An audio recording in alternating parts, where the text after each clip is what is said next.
Ouais, c'est bon, Ok, normalement. super, parfait. Bon, et ben du coup, voilà, bienvenue tout le monde. Alors, je suis hyper contente d'abord d'être là avec vous et de pouvoir vous partager un peu, voilà, tout mon travail et donc surtout toutes mes recherches sur la thématique de la justice environnementale et climatique, comprise au sens dans lequel elle est comprise dans le monde plutôt qu'en France, où même quand on essaie d'expliquer ce que fait notre affaire à tous, on nous prend toujours sous l'angle procédural et pas aussi sous l'angle des inégalités et des injustices sur lesquelles travaille pourtant le groupe depuis un petit bout de temps. Ça y est, je me vois en gros, ça perturbe. Voilà, donc je suis vraiment très heureuse d'être avec vous. Donc je vous disais, je vais vous dire un peu les sujets dont je vais largement parler. On va plonger dans les années 70, qui sont un moment où, à travers le monde, émergent sous des formes assez variées trois concepts et types de batailles un peu euh, complémentaires, en tout cas à mon sens, qui sont la bataille pour la justice environnementale, on va dire au sein des États-Unis et du mouvement noir américain en particulier, et qui s'étendra à travers le monde, mais aussi la justice environnementale globale, dont j'aimerais qu'on parle un petit peu aussi, et l'écoféminisme, qui émerge, le terme en tout cas en France, mais qui en réalité traduit et transcrit des combats qui sont menés par les femmes un peu partout dans le monde. Voilà, donc moi, ce que je vous propose, c'est de faire ça, d'aller rentrer dans chacun de ces concepts en allant voir un petit peu les grandes batailles et quelques auteurs. J'en ai plein, des montagnes, dont je ne me souviens pas forcément par cœur. Donc, je vais aussi suivre mon document à côté. Et je peux avoir plein d'autres documents en plus. Et puis, voilà, on pourra aussi discuter de comment est-ce qu'on peut poursuivre ça. Et j'aimerais finir ensuite cette présentation par là où on en est aujourd'hui en France et en Europe, euh, à la fois en termes de combats menés sur le terrain, en termes d'analyse académique, en termes de connaissances publiques, puisque l'on sait qu'il y a la connaissance produite par le monde académique et celle qui est assumée par les autorités publiques, et puis de politique publique en matière de justice environnementale. Et bon, en fait, cette partie-là va aller assez vite parce qu'il n'y a rien, en fait. Voilà. Donc, je vous propose de faire comme ça. Encore une fois, si vous avez des questions particulières, des sujets sur lesquels vous avez envie que j'appuie, des luttes sur lesquelles vous avez... Voilà, vous me le mettez dans le chat et j'essaye de répondre à ça. Et par ailleurs, on est entre nous. Donc, voilà, vous n'hésitez pas non plus à prendre la parole, me solliciter, m'arrêter si vous n'êtes pas d'accord. Voilà, on est un peu à la cool. Voilà. Donc, je repars, je commence. Dans les années 70-80, on a effectivement un moment de prise de conscience, peut-être, et je reviendrai sur l'articulation entre le social et l'environnemental, mais en tout cas de prise de conscience et peut-être déjà de vécu assumé dans le corps, en fait, dans le corps même de nombreuses populations de la planète, du fait que les dégradations sociales et environnementales sont absolument liées. Et si aujourd'hui, c'est l'explosion de la crise environnementale qui commence à frapper les pays occidentaux, qui nous conduit à nous rendre compte que ces deux dimensions sont liées, avec l'aide de mouvements comme les Gilets jaunes ou comme celui des étudiants chiliens qui, je le rappelle, va quand même donner lieu à l'adoption d'une nouvelle constitution au Chili, donc c'est quand même révolutionnaire. Mais si c'est le fait que ça vienne nous toucher dans notre chair, à nous, dans les pays occidentaux, qui fait qu'on commence à parler de justice environnementale, en fait, c'est quand même des sujets qui, sous ces termes ou sous d'autres, existent depuis extrêmement longtemps autour de la planète. Et ce qu'on remarque, c'est que ce sont les populations délaissées, oubliées, écartées, qui sont les plus souvent victimes de ces injustices environnementales. Évidemment, les anciens pays colonisés, et puis à l'intérieur de nos pays occidentaux, les plus vulnérables. Alors, la politique de ségrégation aux États-Unis a forcément accru cette dimension-là, mais on retrouve quand même ces découpages socio-environnementaux et le fait que les gens subissent des inégalités sociales, environnementales et d'accès à la démocratie, ce qui justifie d'ailleurs et ce qui explique et vient éclairer le fait que les Gilets jaunes dénoncent l'injustice sociale, climatique et demandent un RIC pour pouvoir répondre à ces enjeux-là. Alors peut-être pour partir, je veux reprendre la typologie construite par Éloi Laurent qui me semble être peut-être la plus complète sur les injustices environnementales. De quoi on parle quand on parle d'injustice environnementale? On parle, et c'est un peu le point sur lequel je viens d'appuyer, des inégalités de participation aux politiques publiques, notamment en matière environnementale. Et on sait aujourd'hui qu'il y a une surreprésentation parmi les décideurs, les législateurs, des catégories aisées, et notamment urbaines, mais pas que, en tout cas des catégories aisées, et que par ailleurs, dans le cadre des consultations publiques, etc., on écoute souvent ceux qui participent, c'est-à-dire ceux qui ont les moyens de participer, et qu'en plus de ça, on a un rôle immense des lobbies qui est là. Donc voilà, ces injustices et inégalités de participation aux politiques publiques qui font que certaines préoccupations passent derrière d'autres. Ça, c'est le premier aspect. Il y en a 4. Le deuxième aspect, c'est les inégalités d'impact environnemental. Et on le sait, et il y a de plus en plus d'études qui viennent le montrer, celle de Jean Gadret, celle de Thomas Piketty, Lucas Chancel, et de plus en plus nombreux autres, qui montrent que les pays riches ont évidemment beaucoup plus pollué que les pays pauvres, mais que, y compris dans nos pays, les plus riches polluent de manière disproportionnée par rapport aux plus pauvres. Et ça vient faire face à une inégalité de réglementation, c'est le troisième point, des politiques environnementales, notamment fiscales. C'est-à-dire qu'on vient faire peser le poids de la législation environnementale sur les plus pauvres. Et donc là, quand on parle de fiscalité, oui, en fait, fiscalement, j'ai plus le chiffre exact en tête, mais il y en a quelques-uns qui ont encore été révélés par les Échos il y a quelques jours. Proportionnellement, la fiscalité environnementale pèse beaucoup plus sur les 10% les moins riches de la population française que sur les 10% les plus riches. Et c'est une tendance qu'on retrouve un peu partout en Europe et dans les pays occidentaux en tout cas. Mais il y a aussi des inégalités et des injustices réglementaires.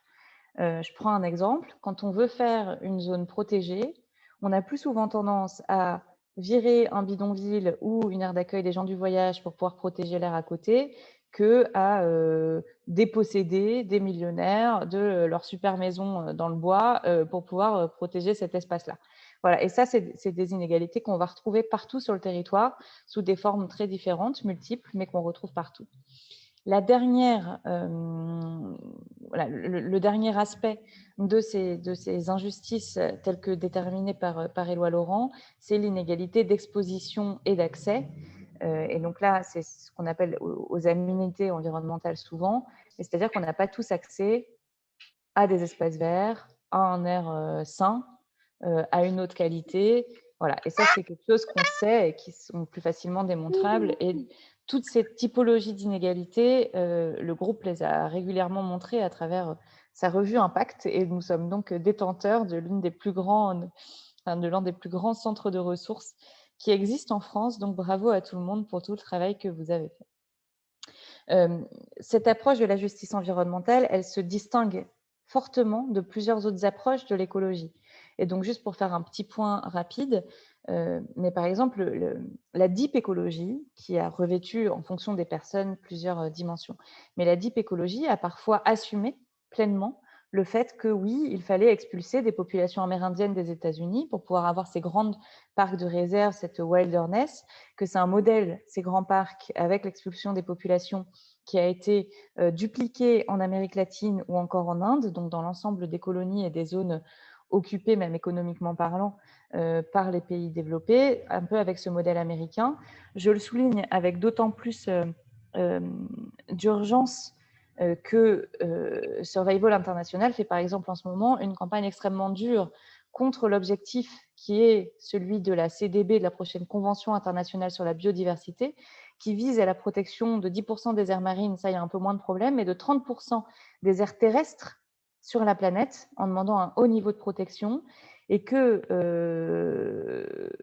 quand les peuples autochtones, pour ne parler que d'eux, ne possèdent que des titres de propriété que sur 10% de leurs terres, on peut raisonnablement estimer et craindre le fait que ces 30% d'aires protégées, qui plus est associé à des marchés de compensation en matière de biodiversité, va entraîner la violation des droits, des expropriations, des déplacements de population, des accaparements des terres dans un certain nombre de pays. Et donc, quand on parle de la justice environnementale, on doit avoir cette préoccupation de ne pas défendre le modèle de la deep ecology wilderness, mais de bien défendre un modèle qui garantisse la protection de l'ensemble des citoyennes et des citoyens. Et ça se distingue aussi de l'écologie telle que, enfin, l'environnementalisme abordé dans son sens plus traditionnel, qui est basé sur 3 piliers: la démographie, bon, qui soulève quand même beaucoup de questions encore aujourd'hui, la richesse et la technologie. Ça a été 3 piliers de réflexion, de débat, de structuration de la pensée environnementaliste pendant des années. Et donc, on voit bien qu'on est dans une autre approche. Et d'ailleurs, et je reviendrai un petit peu plus tard, mais quand il y a eu des femmes notamment, des femmes noires américaines qui ont sollicité l'aide des Big Ten, des grosses associations environnementalistes américaines en 1990, pour leur demander de les aider, eh bien, ces Big Ten ont répondu non, ce qui a valu à ces Big Ten d'être attaqués pour racisme environnemental. Et pourquoi? Parce qu'en fait, ce qu'ils répondaient, c'était que les enjeux de santé environnementale ne les concernaient pas, et donc ils n'avaient rien à faire dans le soutien aux populations qui se battaient contre un incinérateur. Et puis peut-être le dernier, mais alors là, c'est plus traditionnel, c'est l'élitisme environnemental. Donc ça a plutôt été développé par des opposants à ces élites environnementalistes, n'est-ce pas? Mais qui dénoncent les classes supérieures comme s'intéressant de manière idéologique à la protection de l'environnement sans se soucier des coûts que cela pouvait faire reposer sur des tierces personnes et qui seraient d'ailleurs régressives en termes sociaux puisque ça ferait régresser les conditions de vie d'un certain nombre de populations. Juste pour reboucler aussi, quand on parle de justice, et on pourrait parler de justice pendant des heures juste en tant que telle, mais on parle de plein de choses, on parle de justice corrective, de justice réparative, voilà, et de justice distributive. Et en Europe et en France, on a une tendance à aborder toutes les questions sociales sous l'angle redistributif. Or, l'enjeu de la justice distributive, c'est pas seulement de dire il faut qu'il y ait une juste fiscalité, il faut qu'il y ait un juste impact, enfin une juste contribution fiscale, etc. C'est aussi correctif, c'est aussi réparatif, c'est aussi relationnel. Et donc, on dépasse un peu le terme d'équité environnementale pour s'attacher aussi à des valeurs, mais ça, j'y reviendrai jusqu'après. Est-ce que pour l'instant, vous me suivez et est-ce que je peux me plonger dans les années 70 pour commencer? J'en profite aussi pour reprendre une bouffée d'air et boire une gorgée. Pour l'instant, il n'y a pas de questions. Merci Marie pour ce premier bref rappel de tout ça. Et on vous a mis des liens avec Julie dans le chat vers la revue Impact dont Marie a parlé et aussi vers, j'ai ajouté le lien vers la conférence justement de Survival International qui aura lieu demain matin sur ce que tu disais. Voilà. Oui, super. Merci. Vous êtes parfaite. Bon, bah donc je continue. Pourquoi est-ce que je parle des années 70? Parce que en 1979, des habitants du quartier, et donc je précise de classe moyenne, mais du quartier, des habitants noirs du quartier de classe moyenne de Houston, forment le Northeast Community Action Group, le NECAG, pour s'opposer à une décharge de déchets solides qui était prévue par la ville et par une entreprise. C'est de là d'où date en réalité le terme de racisme environnemental.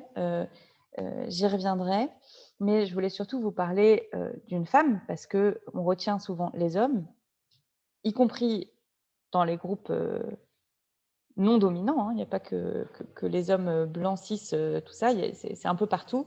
Bref, en tout cas, ici, c'est une avocate, Linda McKeever Bullard, et on reviendra sur le couple Bullard, qui défend le NECAG et qui défend le NECAG d'une manière qu'on ne pourrait pas porter en France, et ça fait partie d'ailleurs des sujets qu'il me semble on doit creuser, mais en utilisant l'Equal Protection Clause du 14e amendement, qui demande en fait à ce que, en lien avec le Civil Rights Act de 1964, à ce qu'il n'y ait aucune discrimination entre les citoyennes et les citoyens.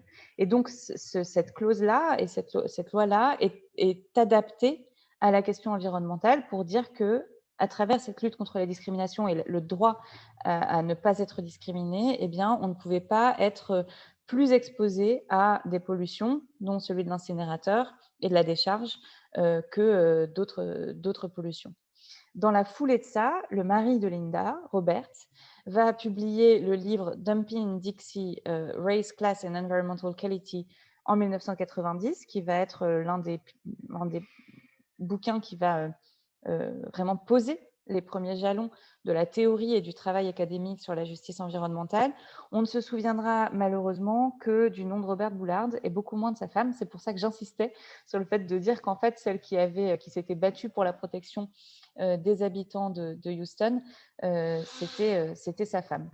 Et juste pour faire un petit point quand même, les années 70 aux États-Unis, on est juste à la fin de la ségrégation. Il y a encore des énormes luttes contre le racisme qui se mènent partout, qui sont bien différentes de celles qu'on mène chez nous quand même, en tout cas à l'époque.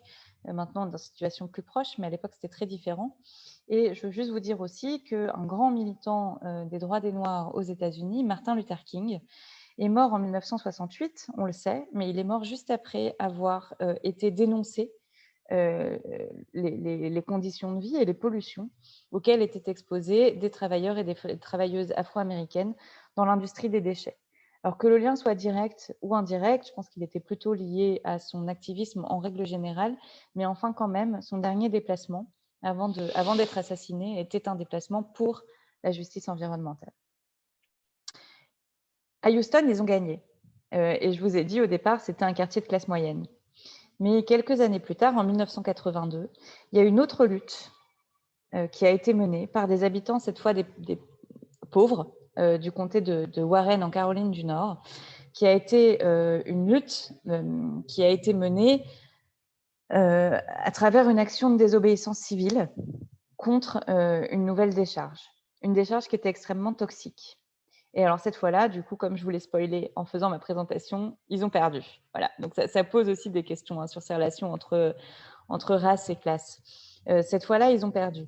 Mais alors, ils s'étaient organisés déjà pendant tous les années 70 pour essayer de faire tomber la décharge. Et en fait, ils ne s'en sortaient pas. Donc, ils ont fondé une association, le WCCC, qui a été chercher de l'aide et s'est associé à une structure qui était extrêmement puissante dans la lutte contre le racisme, qui était la United Church of Christ, Commission for Racial Justice. Donc, ils ont lancé une action ensemble de désobéissance civile. Ils ont très vite été rejoints par de nombreux militants du coin, plus de 500 personnes. Et il y a une association qui était l'une des grandes associations, cette fois, de lutte contre le racisme, la National Association of the Advancement of Colored People, NAACP, qui avait été créée par Webb Dubois au tout début du siècle, qui est venu les aider. Voilà, qui est venu les aider et qui a contribué par la suite à donner une dimension nationale à cette bataille pour la justice environnementale. Parce que s'il y avait déjà eu la victoire du couple Bullard à Houston, c'est en fait cette lutte dans le Warren County qui va donner la mobilisation générale. Et cette mobilisation générale, elle prend aussi parce qu'il y a eu des violences policières et de la répression. On retombe quand même toujours sur les mêmes schémas, avec 55 manifestants qui ont été arrêtés à cette époque. Je vous disais tout à l'heure, c'est là que naît la bataille pour la justice environnementale et contre le racisme environnemental. Mais en fait, le leader du Warren County, le révérend Chavis, est celui qui va inventer et écrire pour la première fois les termes de racisme environnemental qui seront publiés dans son livre de 1987, Toxic Wastes and Race in the United States, et qui montra que l'intuition qui était celle des Noirs américains à l'époque, que les Noirs américains étaient plus exposés que les autres populations aux déchets toxiques, et bien cette intuition-là, en réalité, elle était réelle et que les 2/3 des personnes qui vivaient à côté des lieux considérés comme étant toxiques étaient soit afro-américains, soit latinos, et qu'ainsi, il y avait une véritable ségrégation raciale. Alors, juste pour vous dire quand même, cette bataille, elle est longue. Elle se continue aussi aujourd'hui, et on y reviendra un peu, mais en 2007, la United Church of Christ, qui existe encore, a publié une nouvelle étude sur ces installations de déchets toxiques qui montre que ces discriminations continuent et que non seulement elles continuent, mais qu'elles ont plus eu tendance à s'étendre et à s'accélérer par rapport à ce qui avait été trouvé avec les moyens du bord, alors qu'aujourd'hui, on a des études faites avec des vrais moyens. À l'époque, c'était avec les moyens du bord, mais que ces injustices ont peut-être eu tendance à s'accélérer, à s'étendre par rapport à ce qui était le cas dans les années 70, montrant que même lorsqu'il y a des politiques publiques qui sont mises en place, et je vais y venir juste après, eh bien, on n'a pas fini de travailler sur ces enjeux-là.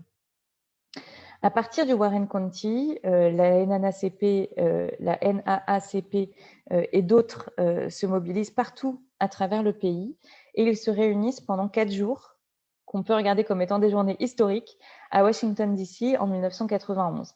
Ils sont 600 délégués, là encore on retient surtout les hommes, mais il y avait aussi beaucoup de femmes, qui viennent pour à la fois porter leurs témoignages, raconter leur lutte, mais aussi échanger sur leurs moyens de lutte et discuter des principes qui pourraient les unir.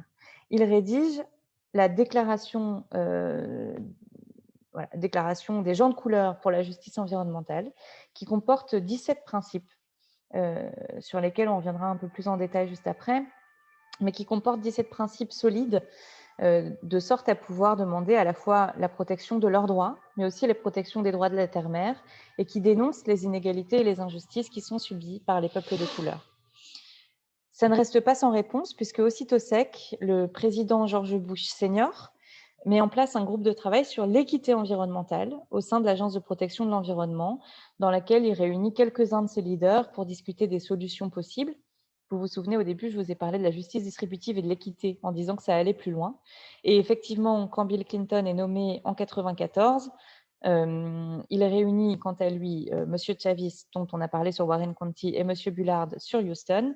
Et il leur dit, OK, cette fois, on y va pour de vrai. Il les embauche, il leur donne des moyens de travail et il leur dit, on y va et on prend un premier acte législatif qui sera l'ordre exécutif 12-898 pour demander à ce que tous les programmes politiques qui soient développés par les autorités publiques américaines tiennent compte de la justice environnementale ainsi que des discriminations de santé et d'environnement.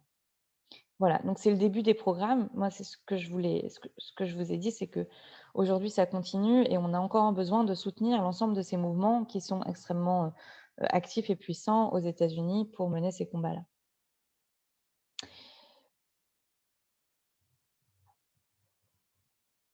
Pourquoi ces combats pour la justice environnementale sont importants? Et est-ce que c'est un hasard que ce soit les mêmes qui souffrent d'inégalités sociales et environnementales, ou est-ce qu'au contraire, c'est quelque chose de construit? Quand on regarde un petit peu l'écologie populaire, l'écologie postcoloniale, etc., on se rend bien compte que quand même, ça n'avait pas commencé parce qu'on avait des injustices au sein de nos territoires, mais les plus grandes injustices sociales et environnementales ont commencé avec la colonisation. Avec la colonisation et les biocides et génocides qui s'en sont suivis, enfin les écocides en règle générale qui s'en sont suivis. Mais quelque part, on pourrait se dire, bon, ben voilà, c'est toujours comme ça. De toute façon, moi, ce que j'ai l'habitude de dire, c'est on a exploité la terre pour exploiter les hommes et on exploite les hommes, les humains et les femmes, pour mieux exploiter la terre. Il y a toujours un enjeu de ressources qu'on va aller chercher derrière, que ce soit les ressources en termes de travail, de force de travail, ou les ressources tout court. Et en fait, il se trouve que dans les années 80 et au début des années 90, il y a quand même eu des rapports et des notes qui ont été publiées qui montraient que finalement, c'était peut-être un petit peu pensé quand même. Et notamment, un rapport commandité par l'État de Californie en 1984 souligne que, puisque les gens s'opposent en règle générale à l'installation d'incinérateurs à côté de chez eux, eh ben, ce qu'il y avait de plus stratégique à faire, c'était d'aller les installer dans les quartiers les plus pauvres, là où les populations avaient le moins de moyens de lutter contre ces projets. Ça fait un peu froid dans le dos, et ça fait encore plus froid dans le dos quand on sait qu'en 1991, l'un des chefs économiques de la Banque mondiale énumérait les raisons pour lesquelles les déchets toxiques et les industries polluantes devaient être délocalisés dans les pays en développement, cette fois, en disant que bon, les pollutions y étaient moins élevées par habitant, donc on pouvait se permettre d'en mettre un petit peu plus, que par ailleurs, l'espérance de vie, de toute façon, elle y était déjà courte, donc on n'avait pas trop de questions à se poser, et que la pauvreté rendait les populations moins sensibles aux enjeux environnementaux que les populations à plus haut salaire. Voilà, donc je ne sais pas pour vous, mais moi je trouve ça extrêmement glaçant qu'un tel cynisme puisse avoir été déployé, et je trouve que ça explique beaucoup de choses sur la manière dont on a continué à creuser d'un même mouvement injustice sociale et environnementale. J'ai une liste de tout un tas de combats qui ont été menés à travers les États-Unis et le monde. Donc, je vais vous parler d'un ou deux combats de plus pour vous donner des exemples. Après, si ça vous intéresse, dans un second temps, on pourra y revenir, je pourrais vous en raconter plus. Mais sinon, on pourrait en parler pendant des heures et des heures. Donc, je vais essayer d'aller un peu vite.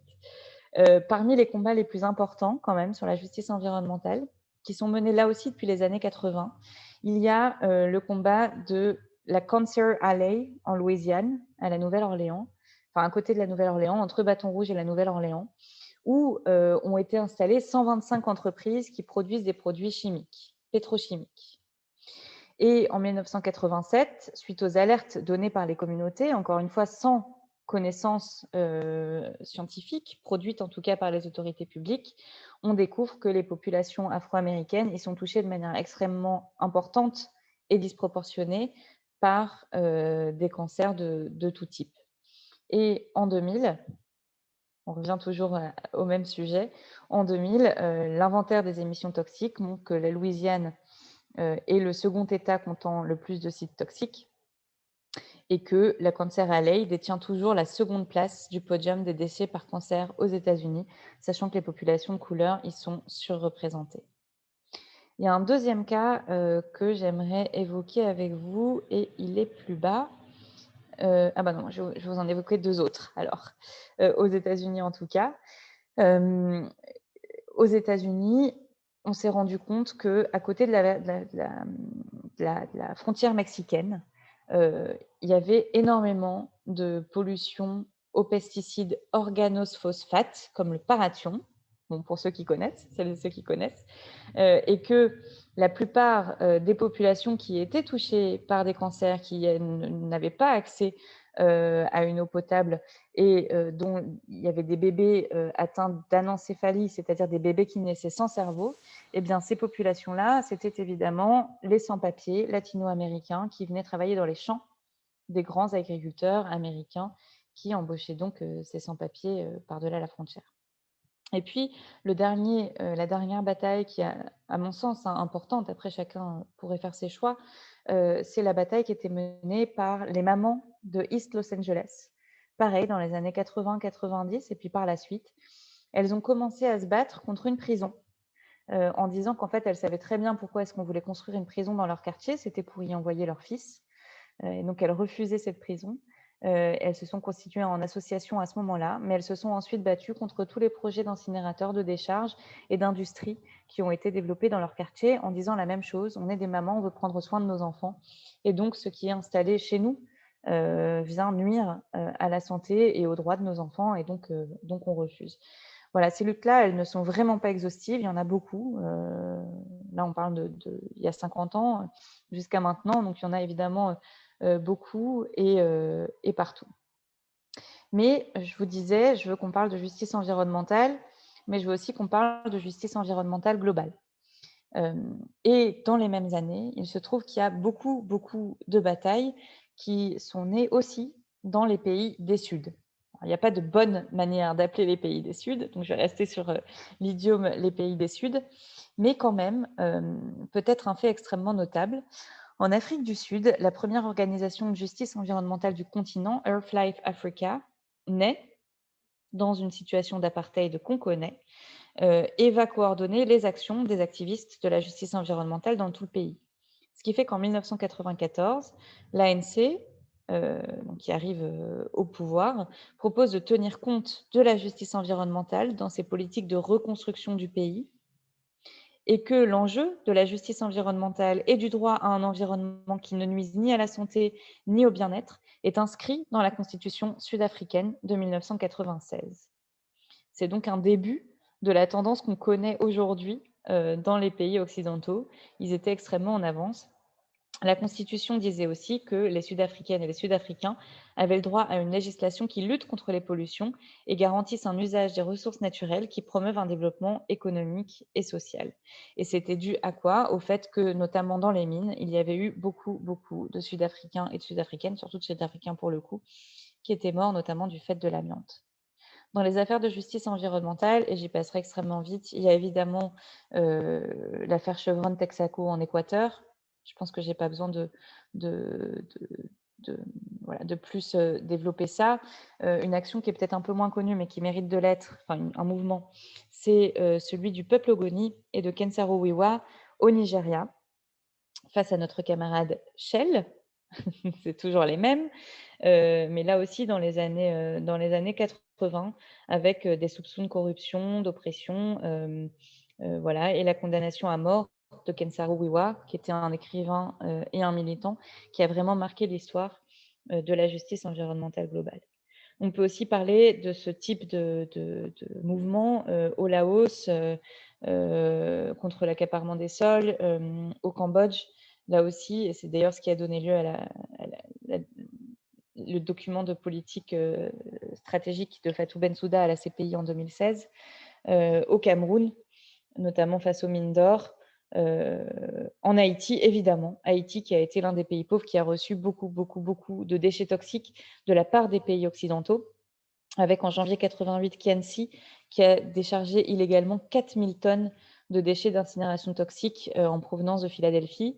Alors, dans cette histoire-là, ce qui est bien, c'est qu'au bout de 10 ans, les déchets ont été renvoyés à Philadelphie, donc c'est une petite victoire, mais c'est quand même voilà, un élément important. Et puis, il faut se souvenir que ça continue tant et si bien qu'il y a eu la catastrophe, l'écocide du Probo Koala en 2006 en Côte d'Ivoire, où nous n'étions pas complètement dénués de responsabilité et où les indemnités furent absolument dérisoires de la part de la justice néerlandaise qui a tranché et qui a demandé des indemnités dérisoires. Je vous parle de ces combats, mais je vous ai aussi dit que les combats, ça allait toujours avec de la pensée. Donc, j'ai parlé un peu de racisme et de justice environnementale aux États-Unis. Je reviendrai un petit peu après sur les différentes distinctions de pensée. En tout cas, quand on parle de justice environnementale globale, il faut mettre ça en lien avec l'activisme qui était fait, notamment dans les offs des sommets internationaux qui commençaient à se tenir dans ces années-là.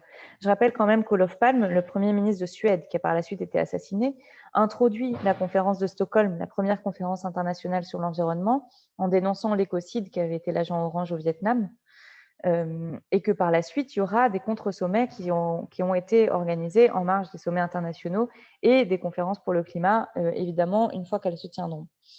Les activistes de partout ne parlaient pas de justice environnementale. Par contre, ils promouvaient différents concepts qui s'articulent avec la justice environnementale, celle de la dette écologique, qui est une dette qui est à la fois financière, mais qui est aussi une dette symbolique, qu'on ne peut pas corriger seulement avec des compensations, ni même avec des transferts de technologie, mais qu'on doit compenser d'autres manières, et j'y reviendrai. Ou encore l'échange écologique inégal, qui a fait l'objet de beaucoup de théories et de constructions, et notamment Okereke, qui est un intellectuel africain, a bien décrit le mécanisme selon lequel, malgré le principe des responsabilités historiques mais différenciées et les autres principes qui essayaient de dire que quand même il fallait de la justice environnementale globale, tous ces mécanismes-là n'avaient pas marché. Pourquoi ? Parce que ça reposait principalement sur des mécanismes qui étaient des mécanismes market-based, basés sur les marchés, et qu'en fait, ces mécanismes-là étaient des mécanismes imposés par les Occidentaux au reste des populations du monde, et que ça ne répondait pas ni aux méthodes, aux principes, aux modes d'organisation de l'ensemble des populations du monde, ni à d'autres soucis, qui étaient des soucis aussi de réparation de la nature, mais de réparation aussi symbolique, des approches culturelles différentes. Et ce qui fait que, par exemple, quand Valérie parle de l'écocide, elle parle aussi beaucoup des droits bio et géoculturels, parce qu'il y a dans le reste du monde différentes approches voilà, de la nature et de ce que peut être la justice. Et je boucle ici avec les sujets qui intéressent aussi notre affaire à tous, la reconnaissance des écocides et des droits de la nature. Quelqu'un comme Joan Martinez-Allier, qui est un universitaire barcelonais, qui a fait de la veille sur l'ensemble des EOs, Environmental Justice Organizations, partout dans le monde, et raconte beaucoup des histoires de ces combats à travers la planète, a bien montré que parmi les revendications qui partaient du terrain figurait la demande de reconnaissance de l'écocide, figurait la demande de reconnaissance des droits de la nature, les droits de la nature qui sont d'ailleurs le principe numéro 1 de la déclaration des principes des gens de couleur pour la justice environnementale aux États-Unis. Je souffle, je reprends de l'eau, je reviens. Si vous avez des questions, c'est le moment.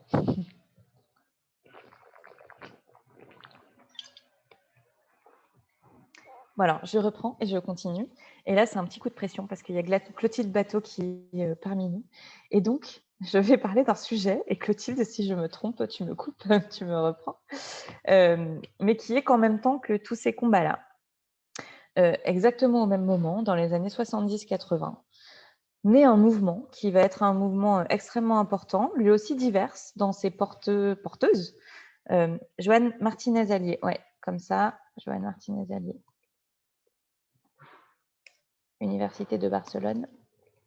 Je vous fais suspense, teasing sur l'écoféminisme. Et il tient notamment les Atlas qui racontent toutes les luttes à travers le monde. Ils sont très gauchistes, hein, les camarades autour de Martinez-Allier. Il y en a d'autres qui défendent ce même type de notion, mais avec un œil moins gauchiste. Mais voilà, si on veut creuser après dans les intellos, on fera. Et donc, pendant les années 70, se lève aussi un grand mouvement, qui est un mouvement de femmes, un mouvement assez spontané, qui se lève un peu partout à travers la planète, mais notamment dans les pays des Suds. Pourquoi je dis ça? Parce qu'effectivement, on a tendance à sourcer l'écoféminisme sous la plume de Françoise d'Aubonne en 1972, mais en réalité, Françoise d'Aubonne, elle a utilisé ces mots-là, mais qui reflètent quelque part une conception de la vie, de la lutte, qui était mise en œuvre, même sans forcément se revendiquer de l'écoféminisme, un peu partout à travers le monde. Quand je dis un peu partout à travers le monde, il y avait déjà le mouvement Chipko en Inde, avec des femmes qui se mobilisaient, ou au Kenya avec Wangari Maathai, qui a planté des millions d'arbres. Parce que quand aujourd'hui on parle de planter des arbres, en fait, il y a quelqu'un qui avait planté des arbres de manière très étendue à l'époque, qui s'appelle Wangari Maathai au Kenya, et qui plantait des arbres comme un geste de résistance face à l'oppression du modèle colonialiste, colonisateur, à l'oppression du modèle capitaliste, et à l'oppression aussi des hommes par rapport aux femmes, et par ce lien avec le vivant, par la protection des arbres et de leur cadre de vie, de leur environnement. Elle portait un véritable combat contre l'oppression et un combat de justice environnementale. Je dis juste au passage d'ailleurs que Thomas Sankara, au Burkina Faso, a lui aussi planté des arbres et utilisé la plantation d'arbres comme un moyen de lutte contre l'oppression. Mais enfin, comme c'est un homme, je le mets de côté, je vais juste dire qu'il existe et qu'il a lui aussi développé ces activités-là. Il y avait Chipko, il y avait le Green Belt Movement au Kenya avec Wangari Maathai, mais dans d'autres endroits, et je n'arrive plus à retrouver ma petite note, notamment en Amérique latine, ce sont beaucoup des femmes qui se sont mobilisées contre les gros pêcheurs de crevettes. Voilà, bon, comme je ne trouve plus, je redescends et on va passer. Vous savez juste qu'en Amérique latine, les femmes se sont opposées aux gros pêcheurs de crevettes. Et donc ensuite, il y aura toute cette conceptualisation dans les pays occidentaux principalement. Mais voilà, cette conceptualisation, elle oublie souvent, et d'ailleurs, le livre « Être écoféministe » qui a été publié il y a quelques mois et qui a eu un succès bon, relatif, parce que dans notre milieu, mais qui a quand même eu du succès, et un livre qui met finalement assez peu en lumière tout ce qu'on doit à toutes ces femmes qui ont porté cette écologie des pauvres, cette écologie populaire, cette écologie de la justice environnementale un peu partout à travers le monde. D'ailleurs, ce cher Joanne Martinez-Allier parle aussi beaucoup des combats de ces femmes dans ses histoires, et donc vous pourrez aussi trouver pas mal de ces histoires dans vos textes, sur son site. Il y a juste un autre truc que je veux retrouver parce que je vais vous en parler. Je suis désolée parce que je fais pas... J'ai mon papier, mais je ne le fais pas dans le même sens que mon papier. Donc, j'ai besoin de temps en temps de faire des allers-retours. Voilà, donc évidemment, dans les pays occidentaux quand même, on voit les femmes qui s'activent, pas seulement en termes intellectuels, heureusement. Et donc, c'est des femmes qui bloquent la centrale nucléaire de Diablo Canyon en Californie en 1981. C'est des femmes qui tiennent pendant 20 ans la base militaire de Greenham Common au Royaume-Uni, là encore contre l'installation de missiles nucléaires. C'est les sorcières des États-Unis qui vont s'opposer aussi à la guerre au Vietnam et au nucléaire pendant des années. Et puis, on a beaucoup de femmes qui ont été oubliées et qui ont construit voilà, soit des luttes, soit des concepts. Donc, je vous les cite comme ça hyper vite, et si vous voulez, on reviendra dessus. Mais Hélène Swallow, fut la première femme admise à l'université du Massachusetts Institute of Technology. Et c'est elle qui initia les premières recherches sur la qualité environnementale. Voilà, je vous donne dans le mille. Rachel Carson, qu'on connaît bien, qui a dénoncé les méfaits des pesticides sur la santé humaine et la biosphère. Elle fut évidemment dénoncée et dénigrée comme étant une sorcière, et on l'a traitée de sorcière du XVIe siècle. Janine Benyus, qui a vulgarisé pour la première fois le concept de biomimétisme. Carol Gilligan, évidemment, qui posa les fondements de l'éthique du care en 1982. Côté action de terrain, Lois Gibbs, une avocate, l'emporta en 1980 face à Hooker Chemicals à Love Canal. Erin Brockovich, qu'on connaît bien aussi, face à PG&E en 1993 en Californie. En Europe, Nadezhda Kutepova dans les années 2000 face à l'irradiation de Tchernobyl. Et je vous ai déjà parlé des mamans de East Los Angeles qui s'impliquaient aussi. Ce combat-là, et je veux faire un lien ici, puisqu'on a parlé de démographie un petit peu avant, et c'est un sujet extrêmement complexe, mais en tout cas, il y a quand même eu des femmes qui sont impliquées pour les droits reproductifs et sexuels et pour la justice environnementale. Et ça fait aussi partie des histoires qu'on doit raconter pour tenir front face à celles et ceux, surtout ceux qui prétendent que pour protéger la planète, on doit limiter l'explosion démographique de nombreux pays du monde, au hasard les pays africains. Et là, il y a une grande dame, je pense, l'afro-américaine Loretta Ross, qui a une histoire terrible. Elle a été plusieurs fois violée, puis abusivement stérilisée. Ça a été le cas de nombreuses femmes noires aux États-Unis, mais aussi en France, à La Réunion par exemple, où il y a eu beaucoup de stérilisations abusives. Eh bien, Loretta Ross s'est beaucoup impliquée dans la justice environnementale, contre la contamination toxique de l'air et de l'eau, la pollution alimentaire, pour les choix reproductifs des femmes à partir des années 80. Et ce qu'elle soulignait notamment, c'était que si les femmes doivent et peuvent avoir le choix sur leur vie, sur leurs droits reproductifs, il faut qu'elles puissent vivre en bonne santé et pouvoir mettre des enfants en bonne santé et donc lutter contre toutes les pollutions. Dans les années 80 aussi, contre General Motors, des femmes Mohawk fondent le Mother's Milk Project pour s'opposer à la contamination du lait maternel parce que le lait des femmes Mohawk était particulièrement contaminé. Et toujours chez les Amérindiennes, les femmes Akwesasne étaient elles aussi particulièrement contaminées. Et donc on voit bien là un croisement entre racisme, justice reproductive et justice environnementale. C'est pareil, des exemples, j'en ai encore beaucoup sur l'écoféminisme. Je vois que Clotilde en rajoute d'ailleurs dans le chat pour vous donner un peu d'éléments complémentaires. Mais il faut évidemment penser quand même à Vandana Shiva, que je n'ai pas cité, avec son mouvement Nafdania, et Sol, son partenaire français. Mais peut-être, je voulais finir pour vous dire que cette question de l'écoféminisme, pour moi, elle est absolument essentielle quand on parle de justice environnementale et qu'elle fait écho à d'autres concepts qui permettent, je trouve, de parler de la nécessité de faire avancer social, environnemental et démocratie à la fois, qui est le concept des subalternes. Le concept des subalternes, il est utilisé pour la première fois par Antonio Gramsci dans les années 30 pour aborder les populations oubliées par l'histoire officielle. Donc les grands récits officiels qui ne parlent finalement que de ceux dont on a trace, dont on a des livres, dont on a des témoignages, voilà. Et donc on ne peut pas parler des analphabètes, etc. Et le sujet est repris par des chercheurs indiens qui vont décider d'appliquer cette grille de lecture aux populations et aux peuples colonisés. Et en 1988, une autre grande dame, Gayatri Spivak, qui est une théoriste de littérature et professeure à l'Université de Columbia, va publier « Les subalternes peuvent-elles parler ?» Et en fait, avec ce livre, dans lequel elle raconte l'histoire d'une jeune femme indienne qui s'est suicidée en 1926 en laissant une lettre pour donner les raisons politiques de son suicide, eh bien, malgré sa lettre, cette action, son suicide, a été interprétée, y compris par sa famille, par la population qui l'entourait, comme étant un acte rituel. Et Gayatri Spivak donne naissance aux Subaltern Studies avec ce livre. qui va aller essayer d'écouter véritablement la voix des populations souffrant de ces injustices et montrer que ces voix-là n'ont pas été écoutées et qu'il faut faire un sacré effort en réalité pour pouvoir à la fois les écouter, les entendre, les comprendre, parce qu'effectivement, on ne parle pas dans les mêmes codes, et ni écrits, ni oraux, ni en termes d'attitude, etc. Ce livre-là, il a été publié en France seulement en 2009. Vous pouvez désormais vous le procurer. Il est extrêmement difficile d'accès. C'est extrêmement haut en termes de, voilà, de débat, d'argumentation, tout ça. Je dis pas ça en pensant que vous êtes stupide, hein. Moi, j'ai eu extrêmement de mal à le lire, voilà, à tout saisir.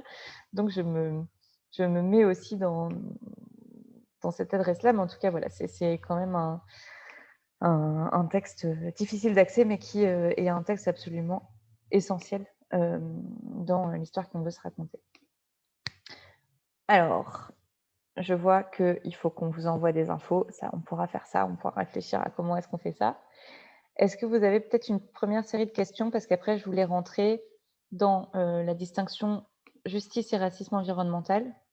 Ça ne durera pas longtemps, hein, je veux juste vous faire un petit point. Et justice environnementale et écologie populaire, un petit point là aussi. Et ensuite, droit de la nature et justice environnementale, même si on en a déjà parlé un peu. Voilà, je voulais juste revenir là-dessus, puis après passer à l'Europe. Mais est-ce que vous avez des questions, des remarques, de premiers échanges que vous voulez avoir maintenant? Ou est-ce que je rentre tout de suite dans ces dimensions-là?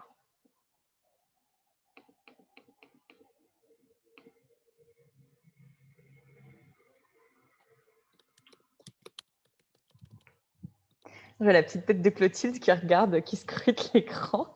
Ah, il y a une question.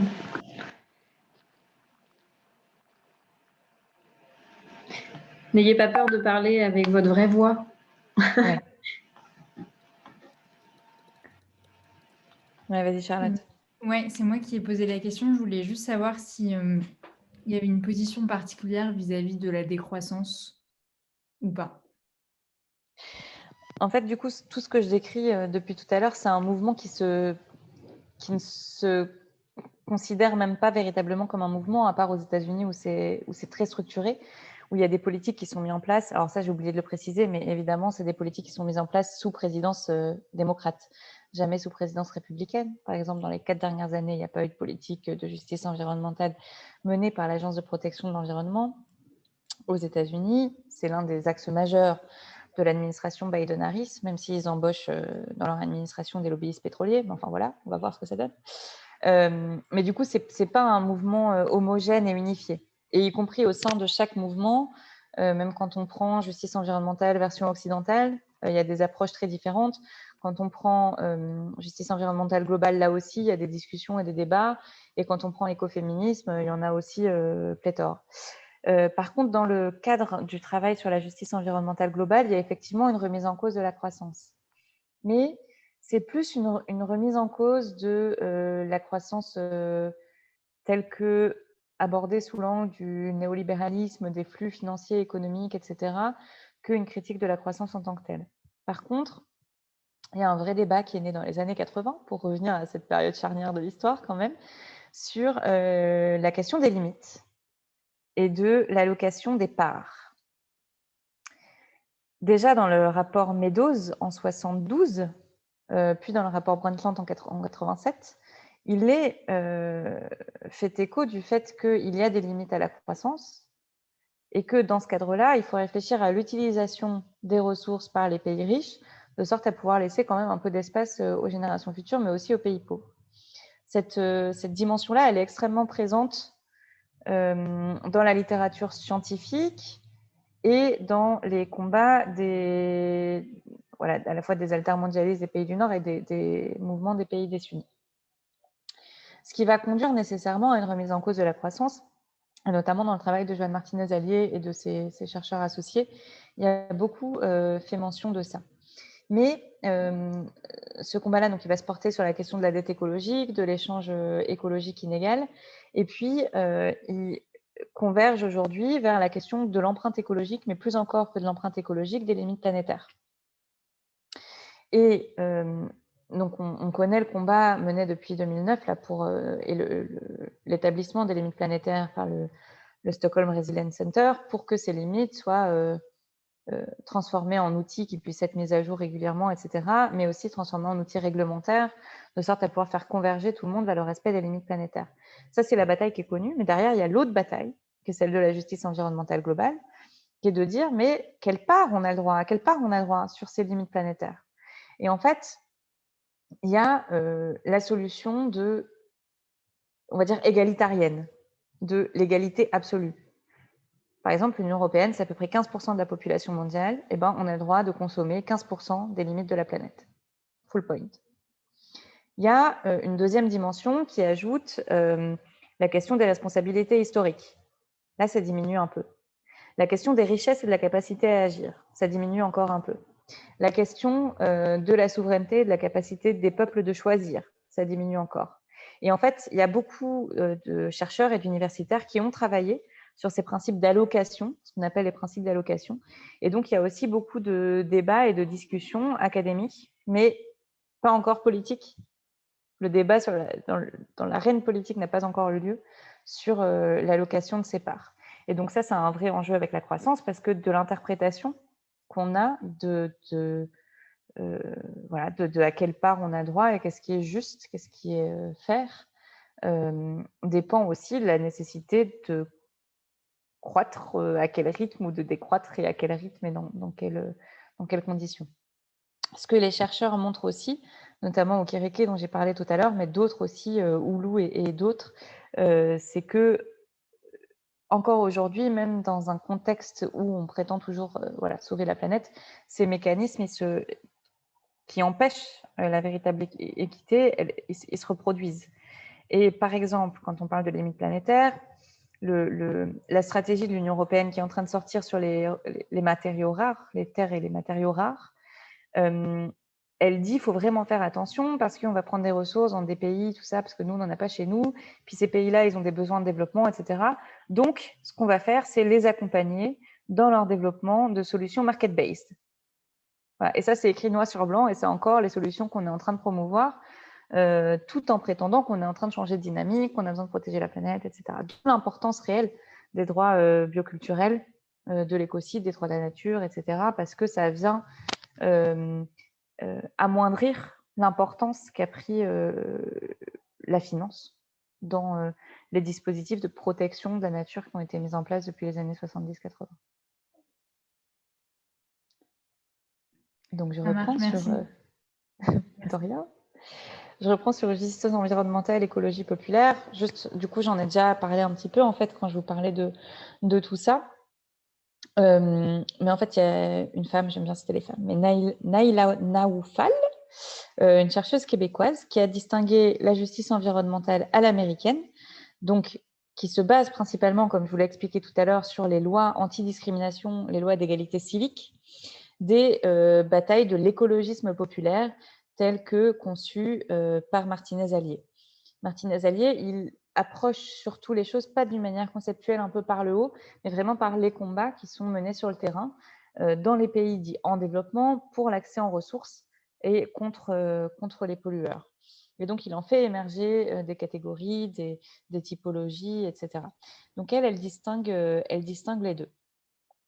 Et il y en aura d'autres qui vont venir un peu approfondir cette distinction-là entre l'écologisme des pauvres et la justice environnementale, dont Sauvé, qui dit qu'en fait, les mouvements d'écologisme des pauvres peuvent aussi exister dans les pays occidentaux et qu'on peut les désigner comme tels dès lors que la bataille qui menait sur le terrain a vocation à défendre les familles et les communautés contre les atteintes à leurs droits, à leur santé, voilà, et la santé des écosystèmes, etc. Les termes d'écologie des pauvres promus par Martinez-Allier vont aussi être perçus par certains comme étant condescendants et stigmatisants vis-à-vis de certaines catégories de population. Et donc, au sein même de ce noyau de réflexion, ça va être critiqué. D'ailleurs, Joëlle Martinez-Allier parle d'écologisme des pauvres plutôt que d'écologisme populaire. C'est moi qui suis allée un petit peu vite. L'écologie populaire, elle n'existe pas forcément dans toutes les langues ni dans tous les endroits. Ça a été introduit en France au début des années 2000 par l'ancien porte-parole des Verts, Stéphane Paucrin. Et ça a été après développé, c'est encore aujourd'hui porté, mais pas forcément sous ces termes-là. Et d'ailleurs, ça fait encore débat et ce n'est pas encore complètement compris. Selon Magali Della Souda, qui est une universitaire à Pessac, en fait, à Sciences Po Bordeaux, elle a fait une étude des Gilets jaunes et ce qu'elle révèle des Gilets jaunes, c'est des praxis d'écologie populaire, notamment une résistance aux inégalités sociales à travers des jardins partagés qui vont être d'ailleurs développés comme solution par beaucoup de populations en situation de précarité pendant la crise du Covid, comme étant vraiment l'un des derniers piliers de survivance, survivalisme. Voilà. Il y en a d'autres qui ont travaillé sur cette distinction justice environnementale, écologie populaire, notamment David Schlossberg, qui est un sociologue australien, dont le travail est effectivement extrêmement intéressant.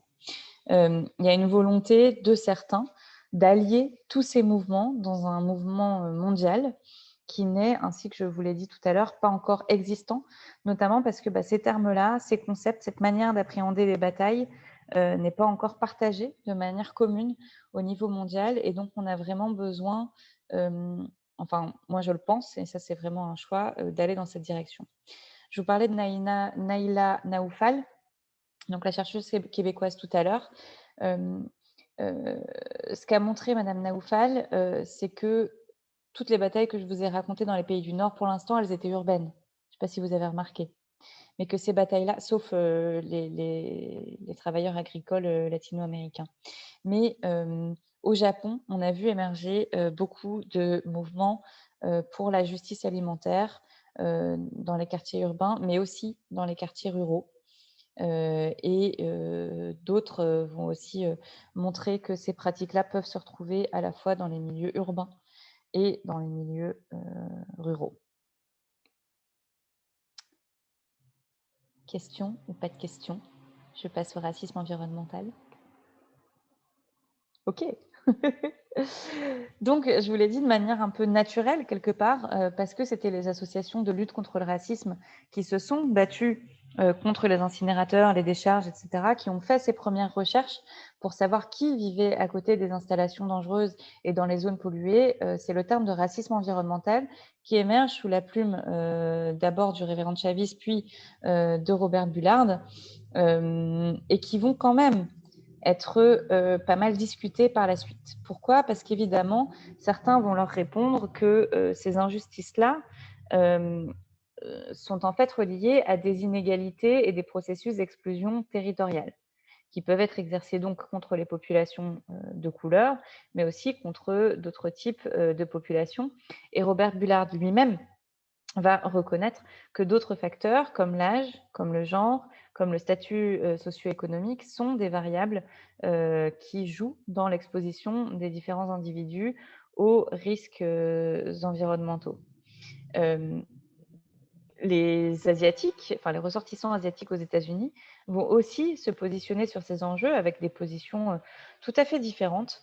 Mais pour Julie Shea, notamment, le terme de racisme environnemental est bien opportun, mais il s'adresse principalement aux désavantages environnementaux associés au statut de minorité raciale ou ethnique, donc en plaçant dans cette bataille-là la bataille des populations asiatiques qui étaient moins nombreuses et donc moins aussi repérées dans les mouvements sociaux que les populations noires et latino-américaines. Cet enjeu-là, il est aussi difficile à appréhender parce que, évidemment, si on veut pouvoir savoir qu'est-ce qui est du ressort, qu'est-ce qui explique les injustices, il faut quand même demander leur avis aux populations concernées. Il y a les chiffres créés par le haut, mais il y a aussi les avis des populations concernées. Or, ce qui est très difficile, et ça rejoint la question des subalternes dont je vous ai parlé tout à l'heure, c'est que des populations différentes ont des manières extrêmement différentes de participer à la fois aux décisions, mais aussi aux recherches déjà sur la justice environnementale. Et il y a eu beaucoup de recherches qui ont été menées et qui sont encore menées sur la manière notamment dont on peut impliquer les natifs américains à ces recherches-là et pouvoir voir un peu comment eux appréhendent particulièrement ces questions. Est-ce que c'est du racisme, de la justice, de l'exclusion territoriale? Comment ça se passe? Peut-être pour avancer un petit peu dans le débat, je peux vous parler de Laura Pulido, qui est une professeure latino-américaine, qui a, elle, indiqué que, et je trouve que ça résume bien un petit peu l'ensemble du débat, mais que l'injustice environnementale n'est pas toujours liée à une attaque intentionnelle sur les populations de couleur, comme pouvaient le revendiquer à l'époque Belard et Chavis, mais plutôt à un système plus complexe, privilégiant ce fameux privilège blanc qui fait beaucoup parler aujourd'hui dans notre pays et qui fait l'objet de débats depuis extrêmement longtemps aux États-Unis. Alors évidemment, dans tout ça, je souligne quand même que certaines académiques, dont Dorceta Taylor, ont indiqué que ce débat-là, justice, racisme environnemental, ne pouvait pas être tranché si l'on ne prenait pas aussi en compte la sous-représentation des femmes dans les recherches, dans les mouvements et dans les organisations environnementales, ainsi que dans les recherches, enfin, dans le cadre des recherches sur l'exposition aux injustices environnementales.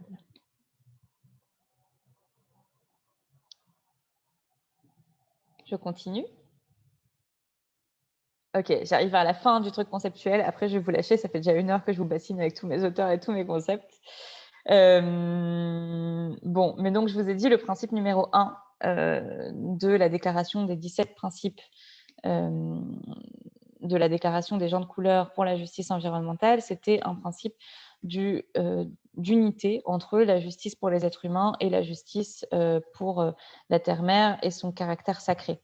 Ça montre quand même que, y compris pour les populations qui vivaient dans les pays occidentaux, ce lien-là, il est clair. Et il est clair pour les populations noires, il est clair aussi pour les populations latino-américaines, évidemment pour les populations amérindiennes. Mais il peut être considéré comme étant clair aussi, en réalité, pour les populations blanches des pays occidentaux, même s'il a fallu beaucoup plus de temps pour qu'ils le comprennent. En tout cas, ce qui est sûr, c'est que la demande d'un buen vivir et des droits de la nature a fait partie de ces mouvements d'écologisme des pauvres décrits et suivis par Joan Martinez Allier depuis extrêmement longtemps. Et Escobar a montré que la résistance sémiotique, et donc à travers le buen vivir et les droits de la nature notamment, était partie prenante de la bataille pour la justice sociale globale. Et donc, ça faisait aussi partie de réclamer les droits de la nature, qui ne faisait pas partie forcément du framework général, de l'horizon général de pensée, du cadre de pensée occidental, faisait partie en tant que tel, de manière symbolique mais essentielle, de la bataille pour la justice environnementale. Je vais vous lire le principe numéro 1 quand même, parce que je vous en parle depuis tout à l'heure, mais je vais vous le lire. La justice environnementale affirme le caractère sacré de la terre-mère, l'unité écologique et l'interdépendance de toutes les espèces, et le droit de ne pas subir de destruction écologique. Et donc, ce premier principe-là, il reflète bien ce que je vous ai raconté tout juste avant, et je suis désolée d'avoir fait un petit décrochage en vous parlant de la revendication culturelle à côté. Et peut-être pour revenir sur les revendications culturelles, il y a eu des batailles qui ont été menées d'ailleurs à travers des symboles, et notamment au Canada, la Première Nation Tsunaksha s'est battue à travers l'ours grizzly Katmook, et ce qu'il représentait, il représentait la montagne. Et ça a été un vrai exemple de lutte. La défense de l'ours a été un vrai exemple de lutte contre le modèle qui voulait être imposé par le monde occidental. Je vous disais aussi tout à l'heure, quand on parle de justice environnementale globale, on ne parle pas seulement de justice redistributive, on parle aussi de nouveaux outils qui permettent de garantir la justice. Et donc, la question de l'écocide ou des droits de la nature font partie de ces outils qui sont portés un peu partout à travers le monde comme des moyens de résister au modèle productiviste et destructif qui est aujourd'hui porté par le modèle occidentalo-capitaliste.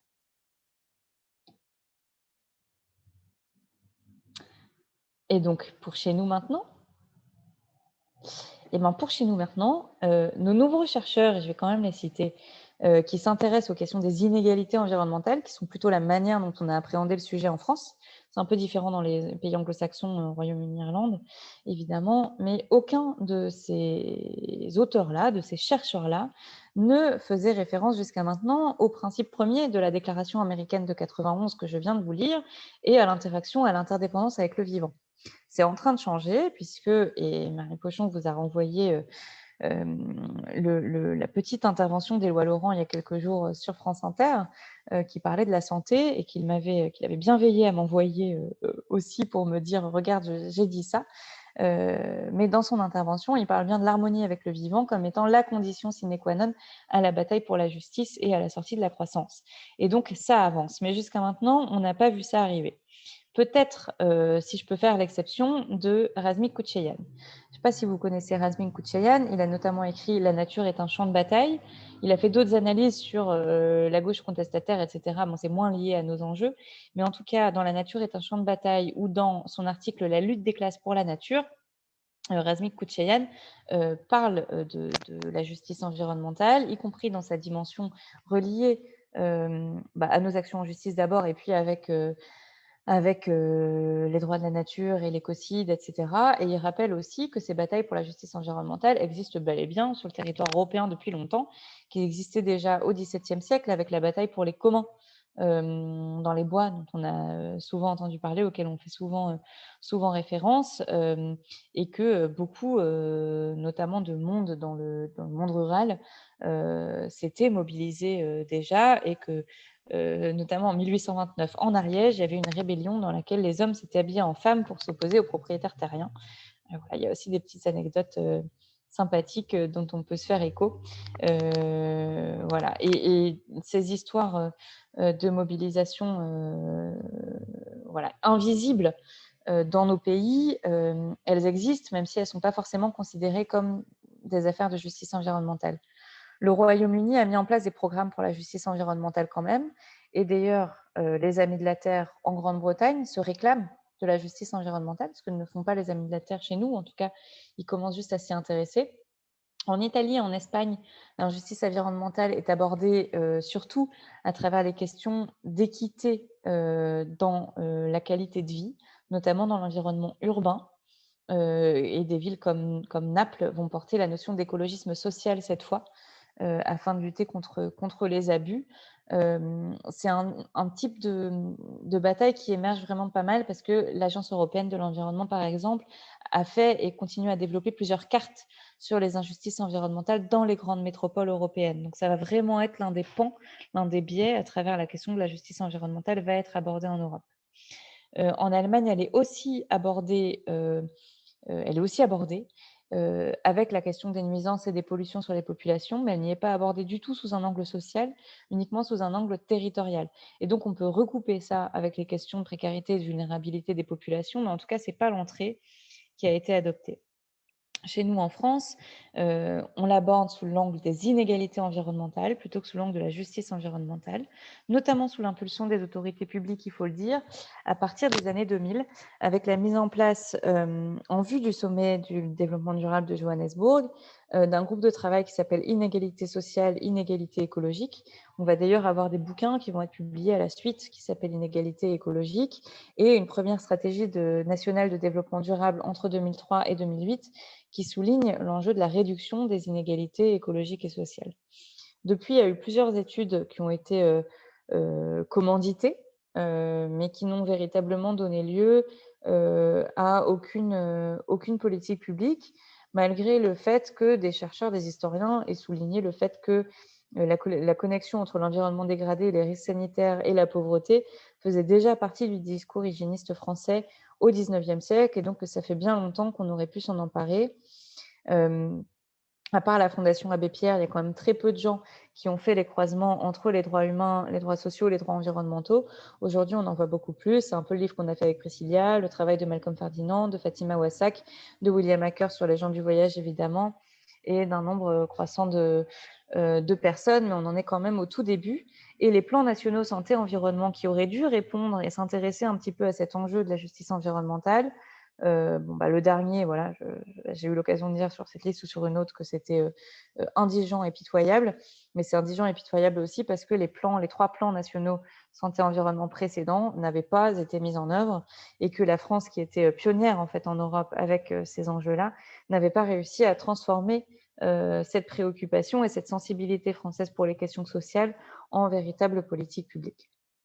Dans le reste de l'Europe, on a eu des moments qui ont été quand même un peu charniers sur les questions de la justice environnementale, même si là aussi, on est toujours dans une situation de stagnation et d'immobilité complète. Mais à partir de 2007, l'Union européenne dit qu'elle veut porter la question du bien-être comme l'une de ses priorités. Et donc, on a des documents stratégiques successifs adossés à des indicateurs qui sont développés et adoptés sans arrêt depuis 2007, évidemment mis à jour avec les objectifs mondiaux pour le développement durable, qui sont censés être intégrés aux indicateurs généraux qui orientent les politiques publiques européennes, qui sont censés aussi être articulés avec l'ensemble des nouveaux indicateurs environnementaux. Mais ce qui est montré, c'est que l'ensemble des indicateurs environnementaux sont au rouge, sauf peut-être un petit peu les indicateurs énergie-climat, mais dont on sait qu'ils sont de toute manière trop bas, mais que sur le reste, en termes de pollution, de préservation des airs, de préservation de l'eau, etc., c'est quand même une cata, et notamment parce qu'en fait, à chaque fois, de la même manière que ce qu'Orikere avait défendu au niveau international, et ben, au niveau de l'Union européenne, c'est pareil. On met toujours en avant des solutions de marché, des solutions financières. On fait toujours prôner les accords de libre-échange sur le juste échange et la protection des ressources. On fait toujours prôner le bon fonctionnement du marché sur les indicateurs de discrimination au sein de l'Union européenne. Et les quelques recherches qui sont menées quand même sur ces croisements le sont par des chercheurs indépendants comme Éloi Laurent, comme Lindy Legge aussi, comme Zoé Lejeune, comme Caroline Lejeune. Elles sont beaucoup à s'appeler Lejeune, mais qui est belge quant à elle. Et voilà, comme je pourrais citer Lucine Martins, évidemment Catherine Larère qui a parlé de ça, Émilie H aussi. Voilà, donc tout ça, tous ces gens-là qui creusent quand même ces enjeux depuis une dizaine d'années, ne parviennent pas à faire émerger de politique publique. Et les quelques données dont on commence à disposer aussi au niveau européen sont des données vraiment parsemées et qui ne font pas encore véritablement le lien intrinsèque entre ces notions-là. Si tant est qu'on a encore une grosse bataille à mener pour que les droits environnementaux des personnes soient reconnus, et que les droits soient reconnus à la nature, que les limites planétaires soient adoptées, qu'on puisse remplacer la règle budgétaire des 3% par une règle de convergence sur les limites planétaires. Bref, tous les combats qu'on mène sont vraiment menés aux questions de justice environnementale. Voilà, je pourrais encore vous parler pendant très longtemps, mais je pense que là, c'est bien si je repose ma voix et si vous avez la parole, puisque Claire vient de lever la main. Oui, Claire, si tu veux poser ta question. Oui, je ne sais pas si vous m'entendez bien. Oui, très bien. Ok. Je voulais savoir, c'est une question qui revient souvent, comment est-ce qu'on pourrait faire en sorte que les PNS, donc les plans nationaux santé environnement, soient mis en œuvre de manière effective? Est-ce qu'il faut attendre beaucoup du juge? Est-ce qu'il faut se tourner vers le législateur ou au niveau européen? Voilà, j'ai quelques doutes là-dessus et voilà, je voulais savoir ce que vous en pensiez. Ok, là il y a des juristes qui peuvent m'aider à répondre, hein, mais alors il y a peut-être quelque chose qui est en train de changer avec Grande Sainte et l'affaire du siècle, hein, qui est que si les juges commencent à souligner le fait que la dégradation de l'environnement est grave, que les droits environnementaux existent pour les citoyens, ce qui n'est pas encore tout à fait le cas. Je ne pense pas que ce soit ce que dise le Conseil d'État demain sur Grande Sainte, mais enfin on verra. En tout cas, si on fait des avancées dans ce sens-là et qu'on commence à dire que les objectifs qui sont fixés par les autorités publiques sont contraignantes et ne sont pas seulement de valeur programmatique, alors on pourra un peu les faire respecter. Après, moi, dans les pistes de travail pour notre affaire à tous, ce que je trouve vraiment intéressant dans ce que je vous ai raconté, c'est que le mouvement pour la justice environnementale, il naît de la défense des droits à la vie, hein, notamment face aux déchets toxiques dans les pays du Sud, etc., mais de la lutte contre la discrimination aussi. Et ça, on a un arsenal en matière de droits humains en France qui est quand même extrêmement solide. Et en matière d'égalité civique, on a quand même des choses qui existent, même si ce n'est pas la même chose qu'aux États-Unis, et qu'on devrait pouvoir utiliser.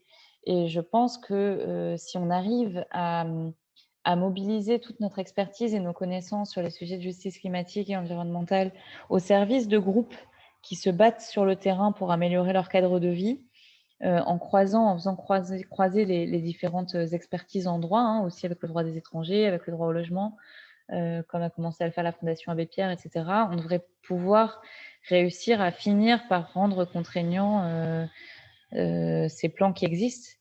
Et on a déjà pas mal de choses à faire, parce que voilà, il y a plein de choses dont je n'ai pas parlé tout à l'heure, hein, mais quand je vous parle des 30% d'aires protégées et des droits des peuples autochtones, en fait, il y a des études qui ont montré que quand même, quand on habite en France hexagonale et qu'on a une maison au bord de la mer, on est beaucoup plus protégé que quand on habite aux Antilles avec une maison au bord de la mer, parce que les droits de propriété ne sont pas les mêmes. Quand on parle des femmes qui se battent pour que leurs enfants ne naissent pas mal formés, on peut penser aux Vietnamiennes et aux Vietnamiens. Avec l'agent orange, on peut aussi penser aux familles antillaises touchées par le chlordécone. Voilà, donc il y a encore plein de sujets derrière, hein, mais dans le cas des territoires d'outre-mer, pour moi, il y a quand même beaucoup de batailles qu'on peut mener sur cette base-là, et y compris sur la question du droit à l'alimentation saine pour toutes et tous. Là, je pense... avec les clients de Lidl qui devraient avoir le droit de manger des choses saines et pas être obligés de manger des trucs dégueulasses. Je pense qu'on a beaucoup de progrès à faire et de pistes aussi pour de futures actions de notre côté.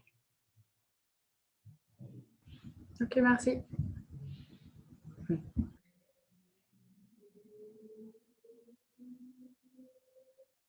Bon voilà, vous avez le droit de donner votre avis. Hein. Par exemple, je suis sûre que Clotilde, elle a des trucs à ajouter, et d'autres aussi. Les deux Clotilde et Julie, avec tout ce que vous avez fait, je suis sûre que vous avez des trucs à ajouter. Oui, alors ça dépend. Ça dépend si les gens veulent rester les 20h20. Mais je ne sais pas si vous avez des questions pour orienter les discussions. Non, c'était super intéressant, dit Clotilde. Rien à rajouter.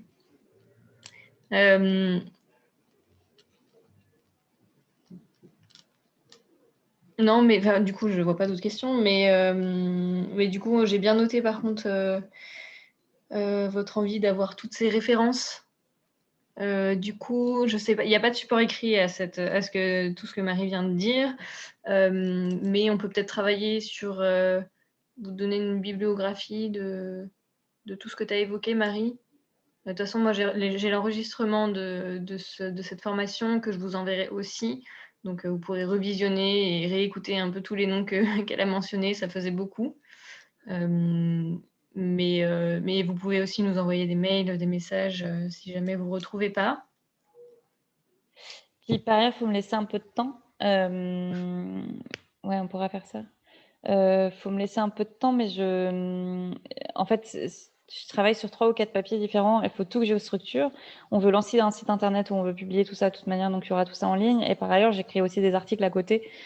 Donc voilà, ça peut être un peu dispersé, mais je vous enverrai des éléments au fur et à mesure parce que là, le truc, c'est que pour l'instant, c'est pas encore possible de vous transmettre ça, parce que c'est trop le vrac. Mais voilà. C'est la déclaration des populations de couleur. Attends, il faut que je retrouve le nom exact. Declaration, Washington, D.C., Environmental Justice. Yeah. Je crois que c'est la déclaration des gens de couleur pour la justice environnementale. Je crois qu'on avait mis le nom.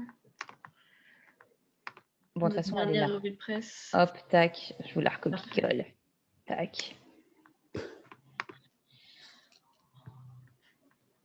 Et comme dit Julie, nous, on essaye depuis 1 an à peu près avec le groupe de travail inégalité climatique de creuser aussi toutes ces questions-là sur les différents impacts du changement climatique en France et des dégradations environnementales, dans la revue de presse notamment Impact pour l'instant.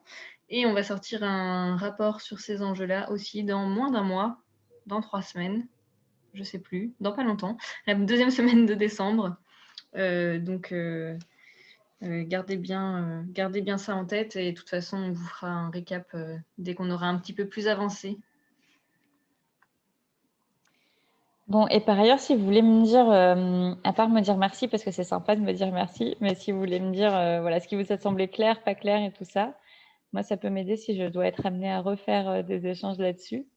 Donc, n'hésitez pas aussi à m'envoyer vos commentaires, soit à me les dire maintenant ou à me les écrire. C'était super clair, Marie.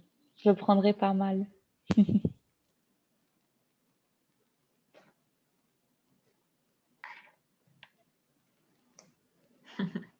Bon, bah cool.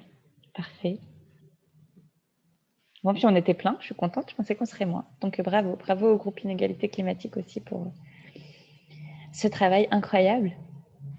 Et voilà, et j'essaye faut que, juste que j'arrive à me prendre du temps dessus, mais j'essaye de vous envoyer des articles sur tout ça avec voilà, des biblios et tout ça dès que je peux. Donc, merci tout le monde. Bien. Merci beaucoup, Marie. Et à bientôt. Et j'ai pas vu vos têtes, mais bon, j'étais contente de voir vos noms. Et je vous envoie du coup l'enregistrement demain, ou enfin dans les prochains jours en tout cas. Merci à vous. Marie. Merci beaucoup, au revoir. Bisous.